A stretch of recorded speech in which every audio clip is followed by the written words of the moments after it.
Are you struggling to write your nonfiction book? Maybe you don't think that you have a book in you.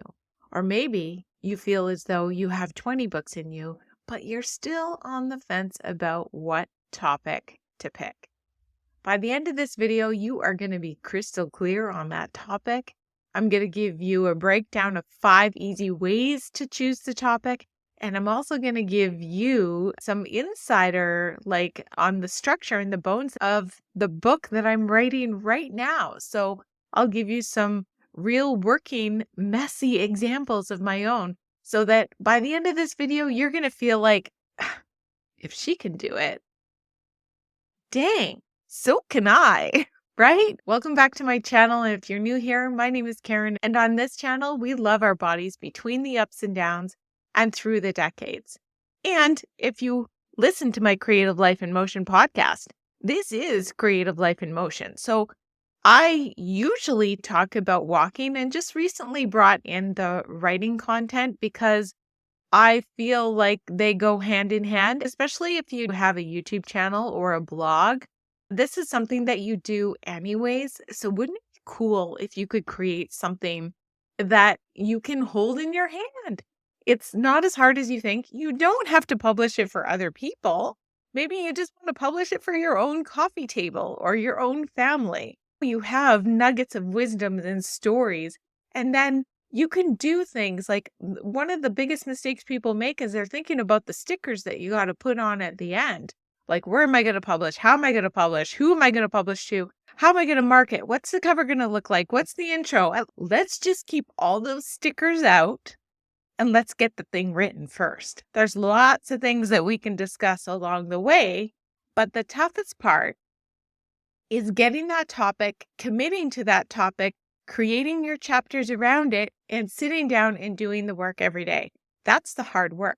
That's the work that 90% of people do not do, right?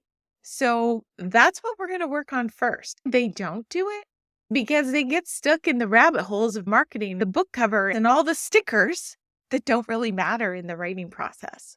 I mean, it's good to have an idea, maybe, but those things come as the content comes flowing out of you. The more robust the manuscript, the easier it is to visualize how it's going to be packaged. Just like a YouTube video. How am I going to package it? How am I going to title it? And then the content comes out of that. It's the same thing as a blog. It's the same thing as a book, only it's bigger. It's a longer project. If you've watched some of the other videos, you might be like, Karen, I got my topic already. So that's great. I'm glad you do. Put that on hold, put that on pause. I'm going to give you a little bit of an exercise. So we're talking about 5 easy ways to choose your nonfiction topic. The number one thing is to brain dump and visualize the outcome. If you've watched video 1 or video 2 in this series, you've gotten a whole list of things that you could talk about, and you have a whole book worth of stories to share. So you might already have that, but I'm going to go one layer deeper, and I'm going to say now, visualize the outcome. What if you could hold that book in your hand?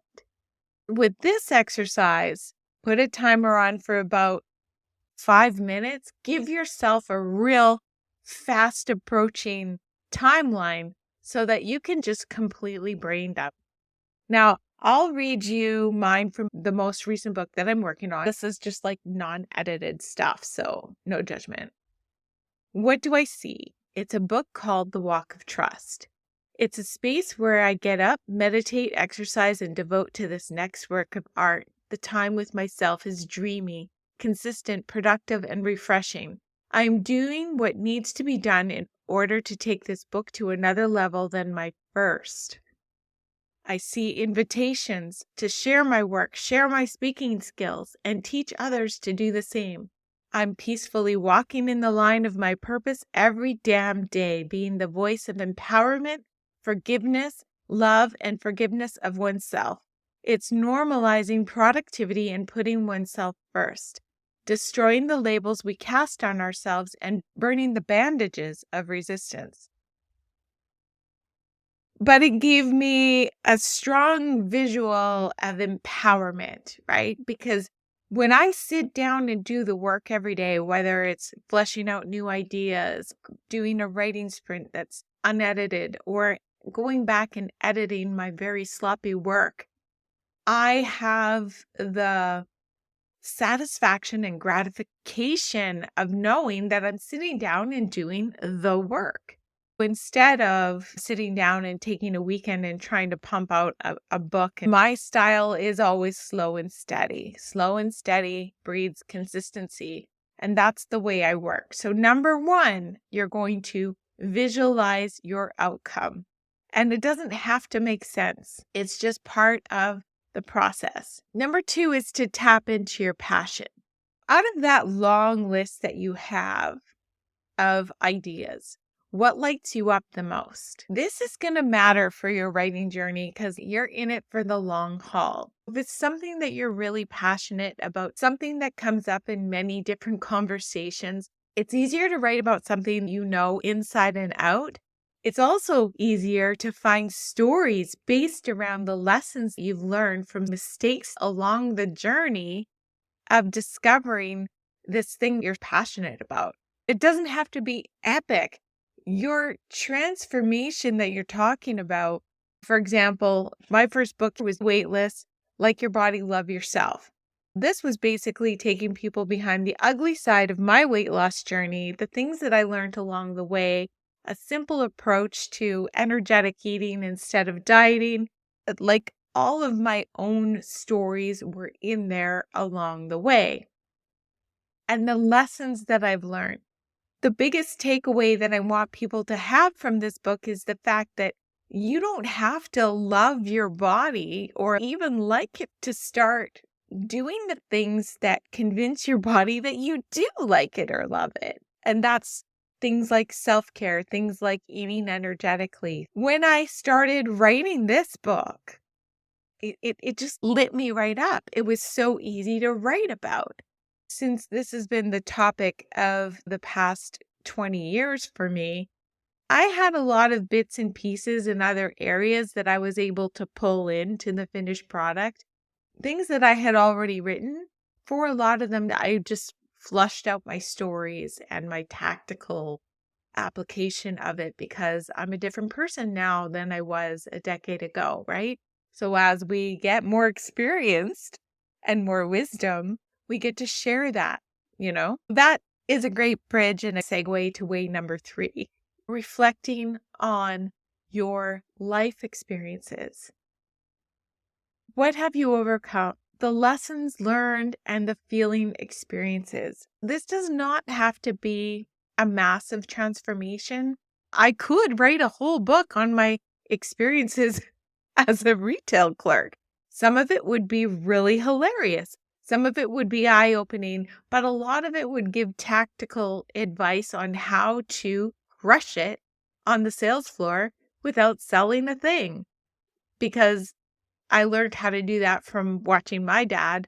Another example would be how to organize, clean out, and declutter your entire house. What are the intricate stories you found along that way? The art of letting go and whatnot. Maybe you're someone that wants to write something like this book. I love this book. I refer to this book every single day. And it's Journey to the Heart by Melody Beattie. And this really inspires me to do something very similar to this one day. She has a reading for every day. So 365 days with daily inspirational insights attached to a story where she discovered that. You might have something like that in yourself. This exercise is a 20-minute timed brain dump, asking yourself these questions. What have I overcome? This is my real raw work. Probably none of this will be published. What have I overcome in my life? What were the lessons I learned? What were the feelings I remember that surrounded them? And what specific results did I get from them? So those are the questions to ask yourself when you're doing this deep dive into finding the topic that you want to write about. By this point, you probably have the idea, right? The idea of what you want to write. And this is just kind of further driving it to that really precise topic. This is how I started my free write. Sorry if this is offensive to anybody, but I don't always have clean words when I'm free writing. I was so fat that I actually fantasize about being in another woman's body. If I could just experience that for one day, it would be amazing. I didn't give a shit at the same time. I loved food, loved it more than myself. When I had to bring little Jake to school in that hill was so big and I sweat so hard. I don't want anyone to see me while I'm gasping up this hill, so I'll take the long way. The walking discoveries. Oh my God, my relationship is crap. I'm losing weight. I'm feeling sexy. I'm attracting attention. I do not know what to do with it. Abandoned for a more robust, aggressive weight loss plan. And it worked. Walking came back when I was desperate to lose weight and get a dog after quitting smoking. For 11 years, it was our routine. Then abandoned after the death of whiskey. Again, abandoned for a more robust form of training, marathon training to be exact. And then came the hormonal bonk that walking became one of my staples of healing me back to my body. It is the connection to self, to God or universe, the time with self, the exploration of nature. What stood out for you? It's been there all along. And when activated, it's the only thing that hits the trifecta. What do you want to help people with when writing this book? Adopting a walking plan that they can trust. Learn the walk of trust with themselves, their bodies. Even if they feel like there's no time, walking is boring, or they feel like it won't be effective. Create the desire to live healthier lifestyle by getting in motion.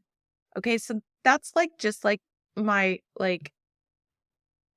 total raw, total off the cuff writing, okay?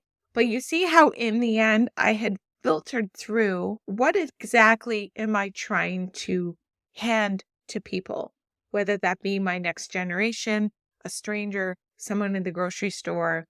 What am I putting together? And so that becomes the topic. Are you following? I want you to tell me in the comments right now, what is the biggest thing that you are looking to help people to do with writing this nonfiction book? Say it in the comments. If you start with the wrong thing, the right one will reveal itself along the way. The next thing that you'll want to do is, this is number 4, identify your target audience. It's a tough one. For me, for this one, I had 2 different people in mind. Both of them were very different generations. And so instead of thinking what age they are, what gender they are, I was thinking, okay, where are they in their journey that this would be super helpful?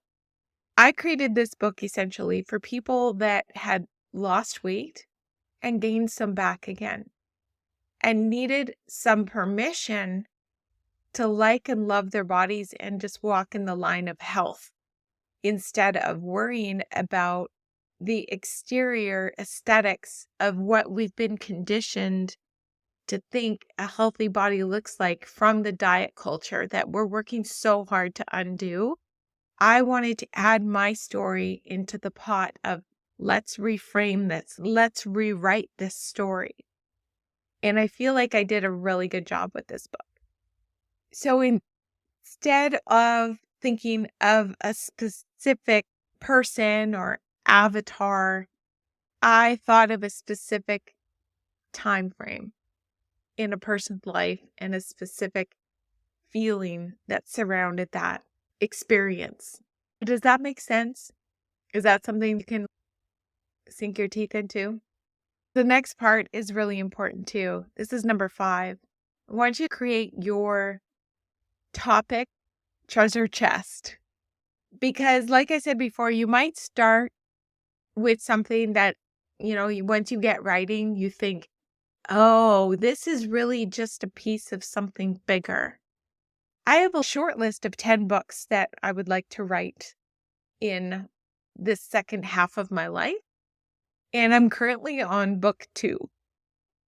So, it's great to have things in the queue. Write about something that you're passionate about now. And it's just like going for a walk or doing a workout. There are going to be days where the last thing you want to do is sit down and write. But once you start, you can do it, right? It's just like putting the shoes on. It's just like getting your butt in the chair. That's what gets you going. If these tips are helping, now's a good time to hit the like. Let me know what your biggest takeaway is if you haven't already. And if you have, you can do it again if you like. We're going to make this a weekly thing. What do you think about writing Wednesdays? Still going to do the walking on Thursdays. Every second Sunday is the Creative Life in Motion vodcast. So now that you have your topic, what's next? If you haven't already, check out my other videos in this playlist and stay tuned because next week we're going to talk about 5 pitfalls to avoid when writing your book. Once you're done writing, you should go for a nice walk and let all of the creative juices flow through of everything that you've just written. So write a bit, walk a bit, and I'll see you in the next video.